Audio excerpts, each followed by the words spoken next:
ҷаҳонгир маҷидовро бо ҷудогии сафед дар рӯи экран мебинем. 23 сола паҳлавон бо рақиби 37 солаи хиш ки дар радабанди ҷаҳон мақоми 154 дигар аз ин ба фикрам нест дар радабанди гӯштин мегирад. Маҷидов бо ҷудогии сафед досов ёво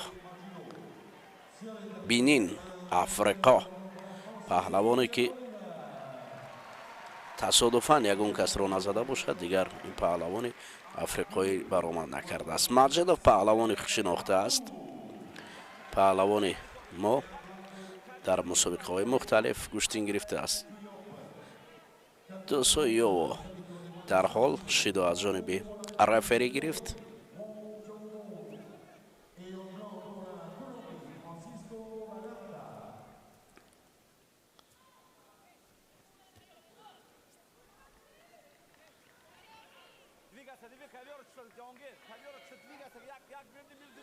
ин шидоҳое ки дар чанд сония барои досов нишон доданд.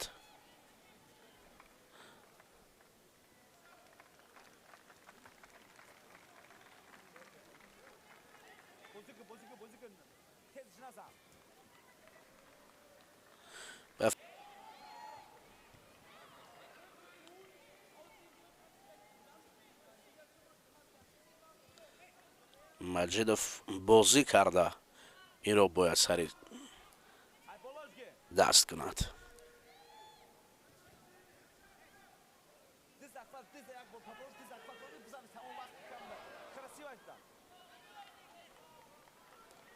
моро ҳам як шидо нишон медиҳанд.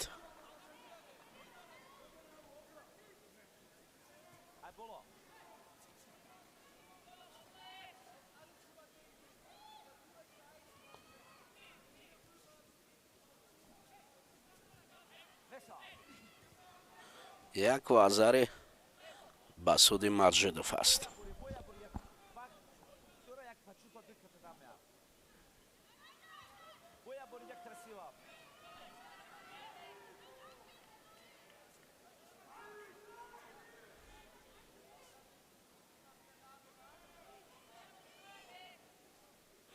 ин дидор барои гарм кардани бадани ҷаҳонгир хеле мусоидат мекунад. Бояд акнун дар набарди дуюм бо чӣ ҷиддоҷаҳде ки дорад талош барои роҳкушоӣ кунад.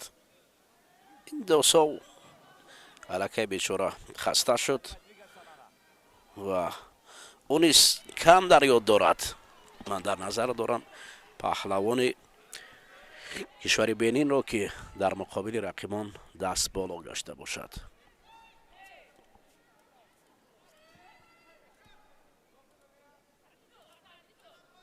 шидои сеюм агар нишон диҳанд, бале ӯ тарки майдон мекунад ва пирӯзӣ барои Маҷидов. анакнун даври дуюм мо ҳам баъд шарҳро пурзуртар мекунем, чунки медонем ки бар муқобили ҷаҳонгир паҳлавонони шоиста баромад мекунад ва ҷаҳонгир низ шоиста аст, бояд ҳамон ҳаракоти худро нишон диҳад. ҳоло бошад иморати муттаҳидаи араб бар муқобили ҷаҳонгир Маҷидовро нишон медиҳанд. дар вазни то 100 кило даври дуюм ҷаҳонгир Маҷидов бо ин рақибаш гӯштин мегирад.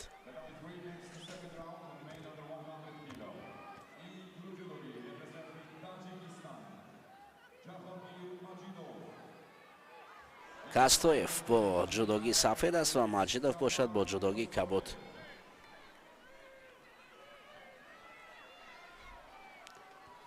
ҷаъфар Катсоев паҳлавонест ки нишони нуқраи гранд-слам дорад.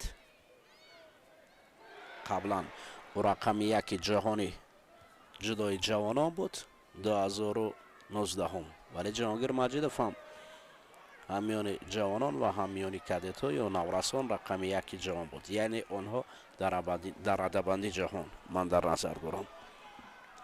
ҳарду онҳо аз ҳунару истеъдоди якдигар бохабар ҳастанд. ҷаҳонгир Маҷидов он вақто дар вазни зери 81 кило буд ва ҷаъфар Катсоев бошад дар вазни зери 90 кило.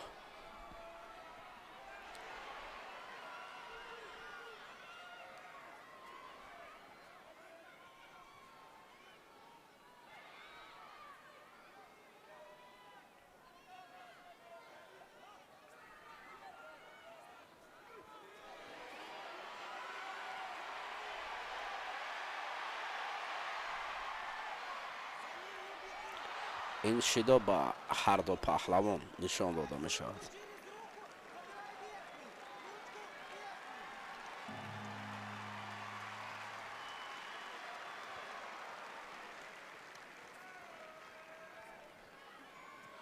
اوه کاستویف بسیار با غضب حرکت می کند به جانب جهانگیر ماجدوف. جهانگیر ماجدوف بالا پایه گذاشته است قوای خود را برای کاستویف.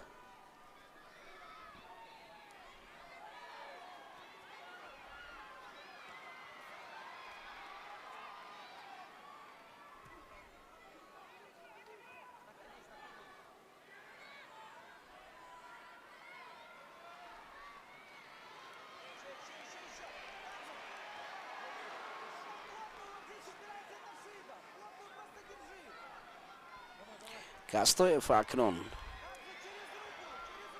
به سمت جهانگیر و جهانگیر ماجدوف باشد به سمت کاستویف جعفر می رود.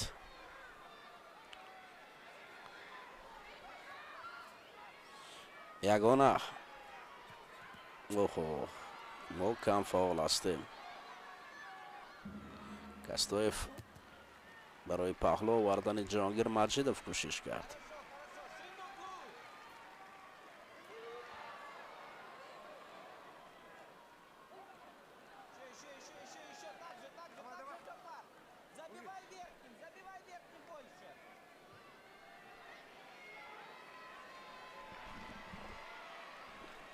دومین شیدا است که برای ما نشان میدهند.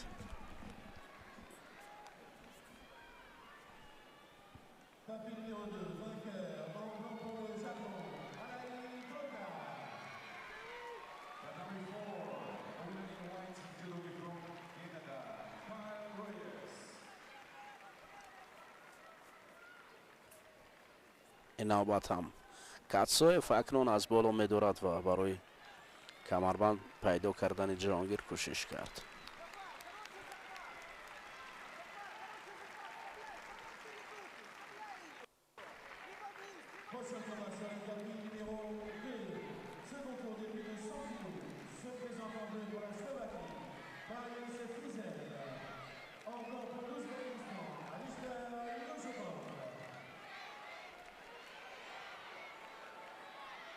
کاستویف با ماجدوف حدود 3 دقیقه گشتین دارند. یگانه اشتباه جهانگیر این بالای گریبان دادن است.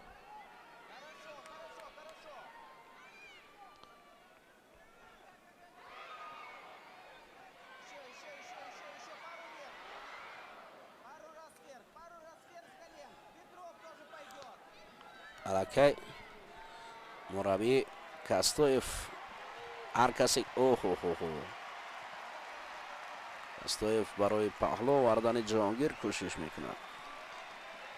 ماتی است.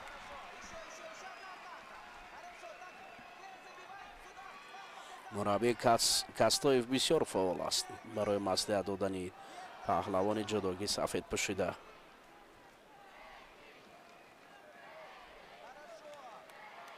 به قول هر حرکتی او را خراشو میگوید. جهانگیر ماجدوف باید قوی شود، قوی گوشتین گیرد. میتواند همین حالت پرداختش و ضربه میداد، اما قوه را بکار این فعالی را بکار نبرد. خود زیر چنگال رقیب میماند.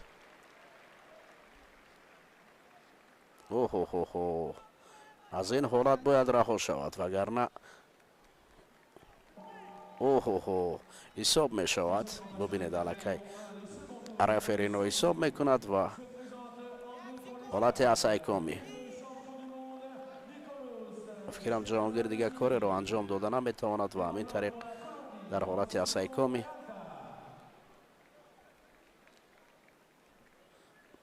شکست میخورد از دست کاستویف عرب. این قوقاز نژاد جعفر ظفر یافت، جهانگیر باشد شکست خورد.